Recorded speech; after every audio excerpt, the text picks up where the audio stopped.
चलो जी। सो character complete हो गया।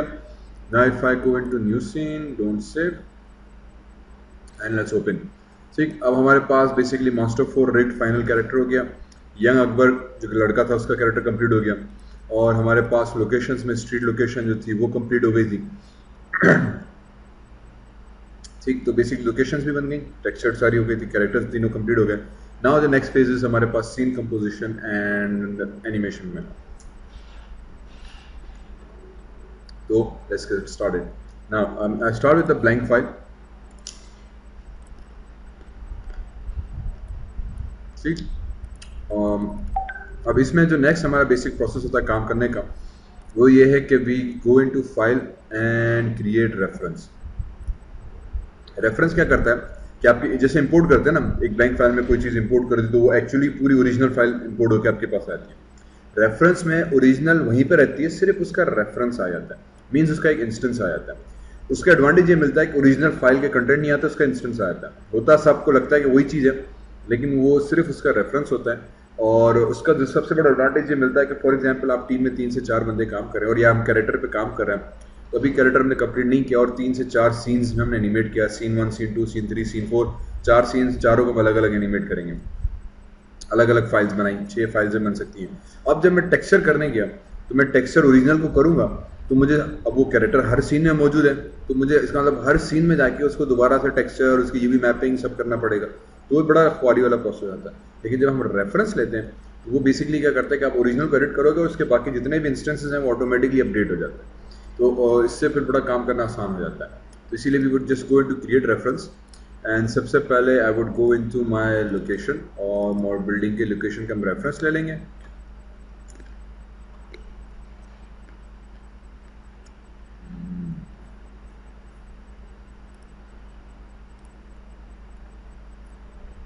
आ जाओ भाई मेरे।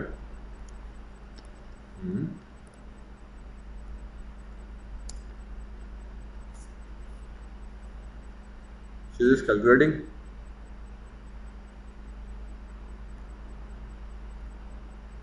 थोड़ा सा रेफरेंस कभी कभार टाइम लेता है, कभी कभार बड़ा आसान और हमारे पर हेल्पफुल हो जाता है।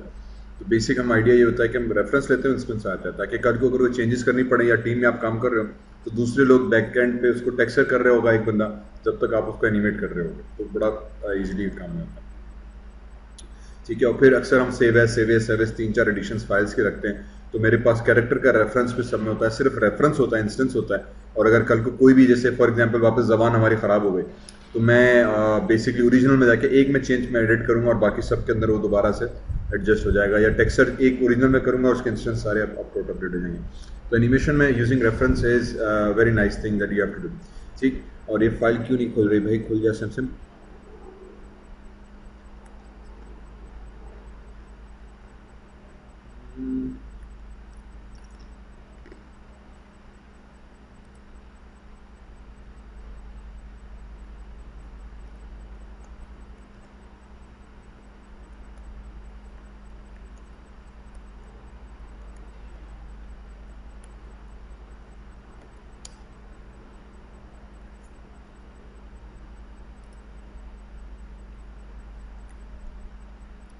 हो गया। अच्छा, इसने मैसेज एक्चुअली फेंका था, सेकंड विंडो पे चला गया तो उसकी वजह से वेटिंग में सीरियस। तो क्योंकि उसके अंदर भी हमने मुख्तलिफ चीज़ें इस्तेमाल की हुई थी तो समटाइम्स बार बार मैसेज एक आता है, वो फिर दूसरी विंडो पे चला गया था। Let's go let's go let's गो।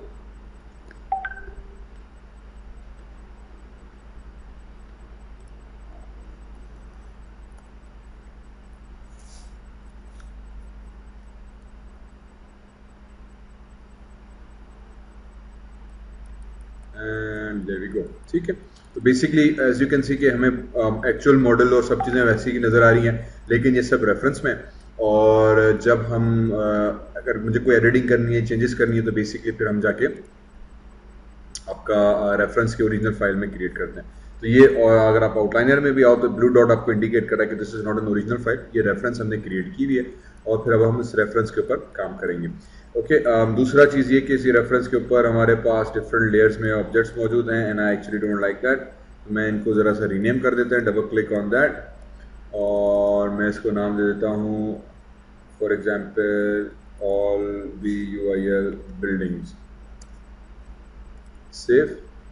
अच्छा okay, now this is actually read only. उसने एरर दे दिया कि यार ये वो लेयर है जो मैंने ओरिजिनल फाइल में बनाई हुई है और आप इसको यहाँ पे एडिट नहीं कर सकते। ठीक है, ये एक दूसरा रेफरेंस का एडवांटेज आ जाता है कि आप ज्योमेट्री को एक्चुअली ज़्यादा एडिट नहीं कर सकते हम यहाँ पे। वजह ये कि ये नई मुसीबत है, बेसिकली इसका रेफरेंस का इशू ये होता है कि क्योंकि वो रेफरेंस है तो वो आप एडिट नहीं कर सकते। सिर्फ उसको रेफरेंस को आप देख सकते हो, व्यू कर सकते हो। एडिट करने के लिए आपको वापस ओरिजिनल फाइल में जाना पड़ेगा। तो ये समटाइम्स सेफ साइड भी है कि अगर आपने लोकेशन किसी दूसरा एनिमेटर पे काम कर रहा है तो वो सिर्फ रेफरेंस लेगा, तो वो आपके मॉडल के साथ कोई छेड़छाड़ टेक्निकली नहीं कर पाएगा। वो सिर्फ अरेंजमेंट वगैरह ऊपर ट्रांसलेट रोटेट तो कर सकता है, लेकिन उसकी वर्टेक्सेस वगैरह के साथ फॉर एग्जाम्पल चेंज नहीं कर सकता, तो मॉडल आपको ख़राब नहीं करेगा। तो व्हाट, क्योंकि अब सीन हैवी हो जाएगा, क्योंकि हमने कैरेक्टर इंपोर्ट करना है, तो what I do is I create my own layer, layer 1 all BUIL buildings underscore LYR layer, save करा दिया। And I would try to select all major buildings. हो जाए सिम सेलेक्ट हो जाए भाई मेरे, thank you. This scene already मेरे पास बहुत हैवी होना शुरू हो गया, कैमरा मेरा बहुत स्लो मूव कर रहा है। वजह यह कि सारे मॉडल्स कैलकुलेशंस हैं। इसी तरह से मैं इनका अप एरो प्रेस करूँगा एक दफ़ा ताकि तमाम की मेन नोड्स सेलेक्ट हो जाए हमारे पास।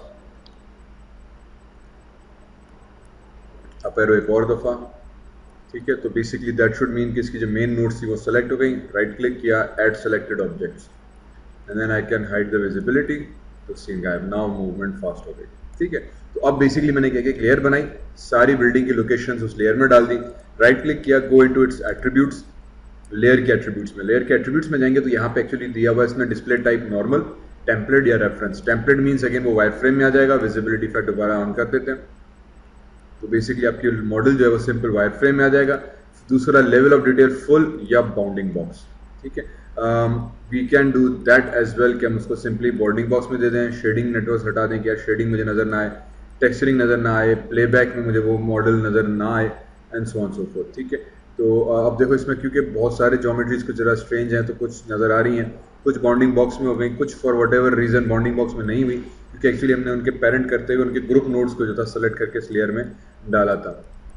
तो एक ऑप्शन हम दोबारा से वापस ये कर सकते हैं कि आई कैन कम हियर और नॉट ऑन द टेम्पलेट, इसको नॉर्मल कर दिया हमने।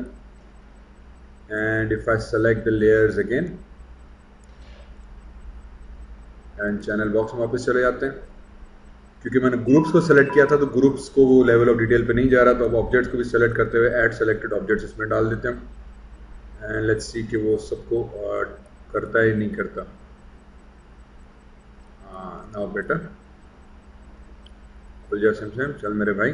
ठीक है, तो इतना स्लो हो गया कि अब हमारे पास काम करना जो बड़ा मुश्किल हो जाता है। तो बेसिकली हम फिर क्या करते हैं, या अल्लाह ये तो बाकी बहुत प्रॉब्लम कर देगा मेरे लिए।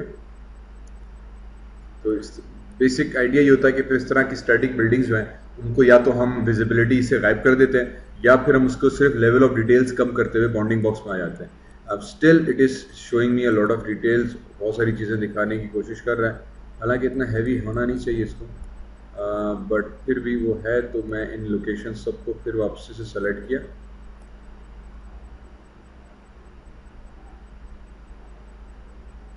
ठीक है, और right click add selected object.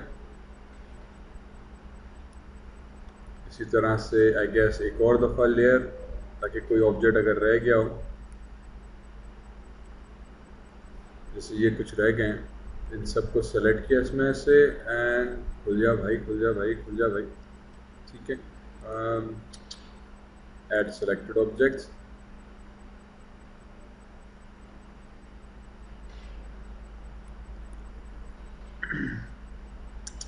तो अगर इतना ही स्लो चला तो यू कैन अंडरस्टैंड कि एनिमेशन करना हमारे लिए अजाब हो जाता है। तो अगेन व्हाट यूजुअली प्रैक्टिस मेरी रही है कि मैं इस तरह की सारी लोकेशंस को एक ब्लैंक लेयर में डाल दिया।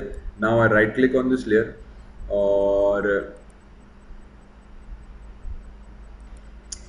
ये चीज़ें सीन इतना स्लो हो गया हमारा कि माया पे काम करना जो फिर और मुसीबत हो जाती है। स्पेशली अगर मैं स्क्रीन रिकॉर्डिंग करना शुरू रखी साथ में तो फिर बहुत मुश्किल हो जाता है।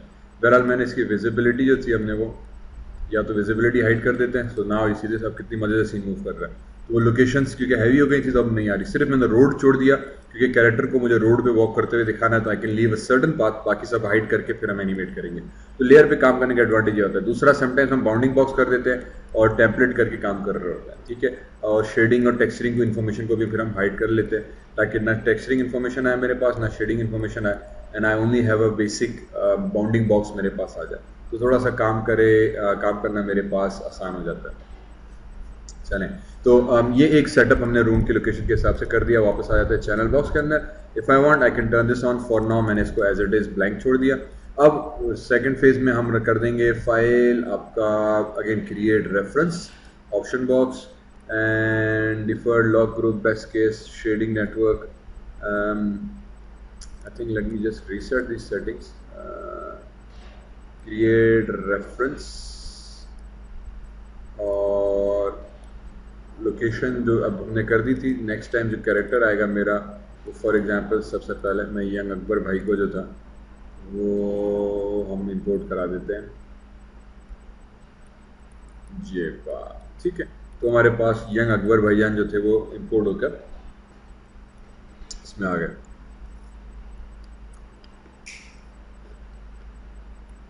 अब before we go further, character window open की, आउटलाइनर को उठाया और इसको मैंने करा दिया close.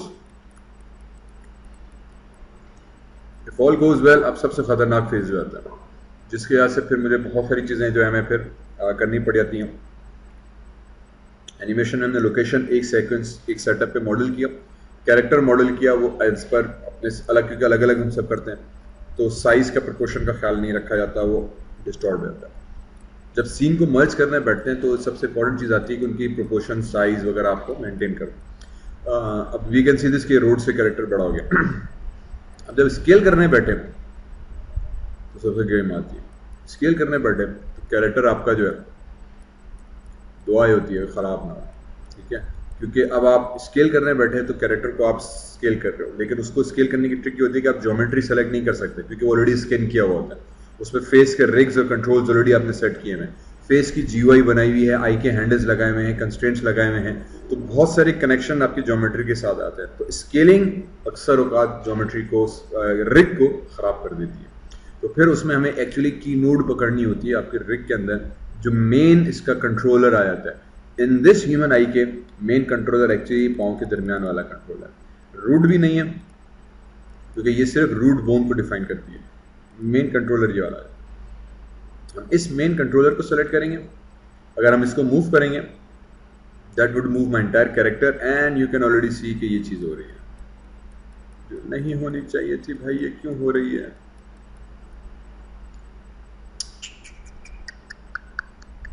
Control Z, let's just start scaling, क्योंकि अगर इसने स्केलिंग में गड़बड़ की तो फिर मेरा पूरा मॉडल somehow ये खबीस ने ये चीज़ छोड़ दी पीछे। What the hell is this? Young Akbar root joint, Fevicol pelvis, ठीक है, बड़ा गर्क। अब अगर हम इसको छोटा करते हैं तो ये तो पूरा खलास हो जाएगा।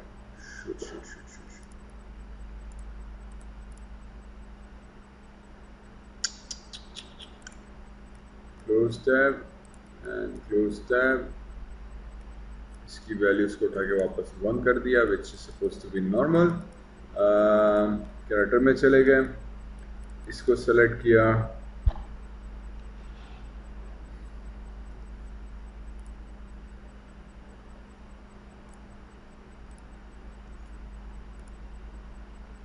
यहाँ तो सब चीज़ें परफेक्ट थी, तो ये बोन क्यों हमारा इस तरह से प्रॉब्लम कर रहा है?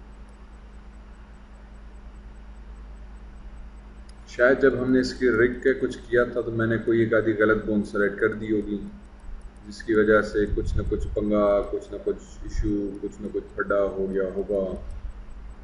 नाउ क्या करें? Now if I come here, scale पे गए, लेट मी सी कौन सी जॉइंट है। मैंने कहा ना अगर ये मसला हुआ तो now you can not do anything, क्योंकि रिग आपकी अब काम नहीं कर रही। रिग काम नहीं कर रही, इसका मतलब सर का दर्द। ठीक है, आई गेस ये जो कंट्रोल जेड यही रूट की ज्वाइंट है। तो एक वजह ये हो सकती है कि हमने कोई गलत ज्वाइंट सेलेक्ट कर दिया होगा रूट के लिए, वरना ह्यूमन, हाँ ये वो ना, ये बोन्स मूव ही नहीं कर रही हैं। और एक्चुअली ये जो बोन है इसकी, ये रूट बोन है, और हमने रूट बोन इसको सेलेक्ट कर दिया था। फटाफटास फटास फटास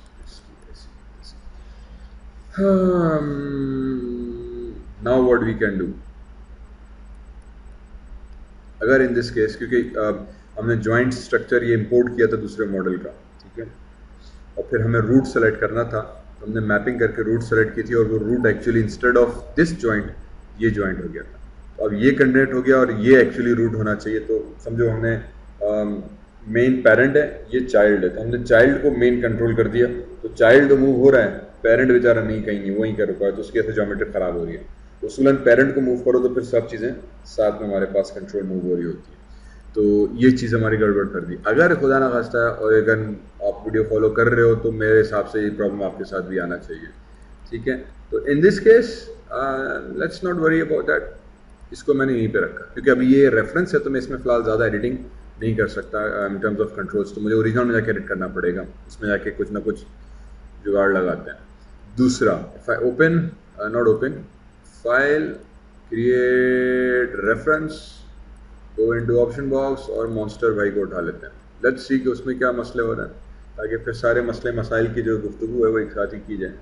ह्यूमन आईके में आ गए, again this time I am going to use monster for rig again, क्योंकि हमने सेम चीज़ें कंट्रोल बेसिकली यूज़ किया था, तो हम इसी को एनिमेशन के अंदर इस्तेमाल करेंगे। अगर आप मॉन्स्टर पे काम कर रहे हो तो यहाँ पे कैरेक्टर मॉन्स्टर, अगर यंग अकबर है तो young Akbar, simple as that. तो मॉन्स्टर पे आ गए। Now if I click on the monster root control, तो ये मेरे मॉन्स्टर रूट को सेलेक्ट करेगा, W and let's hope perfect, ठीक है। इसका बेसिकली कोई ऐसा मसला नहीं आया। बिल्डिंग्स की साइज के हिसाब से इसकी बहुत बड़ा हो जाएगा। If I reduce this, perfect, शुक्र अल्हम्दुलिल्लाह, ठीक है। तो सीधे ये जो बंदा था ये बड़ा नाइस अच्छा बंदा निकला, ये सही से स्केल हो गया। वजह ये कि इसकी बोन्स भी हमने माया के अंदर ही बनाई थी ह्यूमन आईके के थ्रू, तो सब चीज़ें अल्हम्दुलिल्लाह सेट गई। सब इसमें दूसरा मसला ये आ सकता है कि ये जो कंट्रोल्स थे, क्योंकि ये हमने अलग से अटैच किए थे, इसके अंदर भी मसला हो सकता है, लेकिन रिमेंबर हमने बोन्स के साथ इसको पेरेंट किया था, तो luckily that issue again is resolve. हमने मेन नोड को सॉल्व उठा के रिजॉल्व किया था। तो अगेन मेन नोड को हम कंट्रोल करते हैं, ये वाली नोड, तो इससे कैरेक्टर हमारा पूरा मूव होता है। हम इसको मूव करके रोटेट करके कहीं भी स्क्रीन में हम पोजीशन कर देंगे। In this case this is suppose to be rotated here, यहाँ पे आ जाएगा, और इसको फिर हम रोटेट करा के इस तरह से दिखाएंगे कि कैरेक्टर जो है वो कुछ यहाँ से यूँ धड़ाम धड़ाम 4-5-2-3 स्टेप्स चलता हुआ आएगा, और फिर टर्न करेगा, और फिर यहाँ पर आके हमारे एक आधे कैरेक्टर को उठाएगा, ठीक। That goes perfect. अब आ जाते हैं इस भाई के मसले के ऊपर। तो ये तो मेरे हिसाब से कैरेक्टर सेट बैठा, इसके मसले को रिजॉल्व करते हैं नेक्स्ट वीडियो में जाकर। अच्छा सॉरी, इसको पहले let me save it, file, save scene as, और ये मेरे पास बन जाएगा अप एरो। अगेन अब हम सीन्स के फोल्डर में आए, कैरेक्टर, लोकेशन, प्रॉप्स वगैरह अपनी जगह पे। यहाँ पे मैं SCE यानी scene 1 shot 1, sorry scene 1 scene _1 shot _1, ठीक है। तो ये पहला सीन का पहला शॉट, मैं इसको भी एक्सप्लेन करता हूँ आगे चल के कि what does that basically mean. पहले भाई को सेट कर ले, हमारे अकबर भाई ने तंग कर दिया, ठीक है।